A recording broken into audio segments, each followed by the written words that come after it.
संबंध। पीछे के 2 श्लोकों में पक्षांतर की बात कहकर अब भगवान आगे के श्लोक में बिल्कुल साधारण दृष्टि की बात कहते हैं। अव्यक्तादीनि भूतानि व्यक्तमध्यानि भारत अव्यक्त निधनान्येव तत्र का परिदेवना। हे भारत, सभी प्राणी जन्म से पहले अप्रकट थे और मरने के बाद अप्रकट हो जाएंगे, केवल बीच में ही प्रकट दिखते हैं। अतः इसमें शोक करने की क्या बात है। व्याख्या।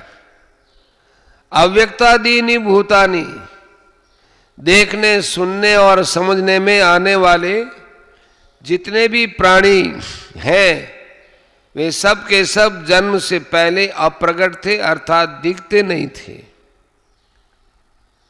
अव्यक्त निधनान्येव, ये सभी प्राणी मरने के बाद अप्रकट हो जाएंगे, अर्थात इनका नाश होने पर ये सभी नहीं में चले जाएंगे, दिखेंगे ही नहीं।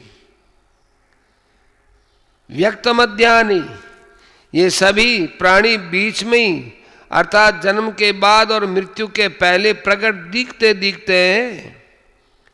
जैसे सोने से पहले स्वप्न नहीं था और जागने पर भी स्वप्न नहीं रहा, ऐसे इन प्राणियों के शरीरों का पहले भी अभाव था और पीछे भी अभाव रहेगा, परंतु बीच में भाव रूप से दिखते हुए भी वास्तव में इनका प्रतिक्षण अभाव हो रहा है।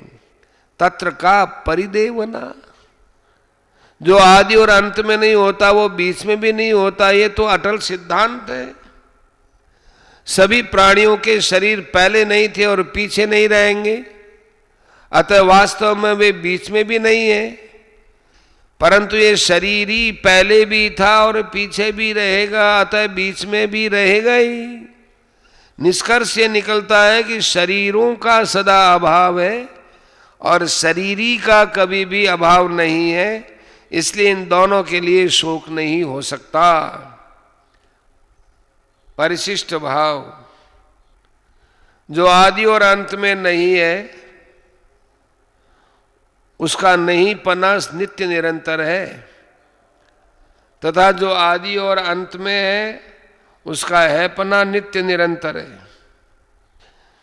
जिसका नहीं पना नित्य निरंतर है वह असत है और जिसका है पना नित्य निरंतर है वो सत है।